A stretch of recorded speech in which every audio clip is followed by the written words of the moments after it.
সংবিধান সংস্কার পরিষদের অধিবেশনের বিষয়ে সংসদে আলোচনার পর সিদ্ধান্ত নেবে বিরোধী দল, এমন মন্তব্য করেছেন বিরোধী দলের সংসদ সদস্য জামাত ইসলামীর নায়েবে আমির এটিএম আজহারুল ইসলাম।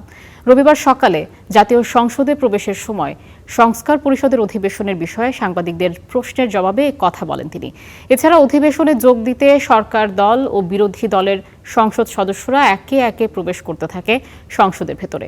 ত্রয়োদশ জাতীয় সংসদের প্রথম এই অধিবেশন চলবে ৩০ এপ্রিল পর্যন্ত। ঈদের ছুটির কারণে আজ অধিবেশন আবার শুরু হবে 29 মার্চ। গতকাল শনিবার জাতীয় সংসদে কার্য উপদেষ্টা কমিটির প্রথম বৈঠকে এসব সিদ্ধান্ত হয়। এছাড়া অন্তর্বর্তী সরকারের সময়ের ১৩৩টি অধ্যাদেশ নিয়ে আলাদা কমিটি গঠন করে ৩০ দিনের মধ্যে তা নিষ্পত্তির সিদ্ধান্ত হয়েছে। সংবিধান সংস্কার পরিষদ নিয়ে সংসদে আলোচনা হবে।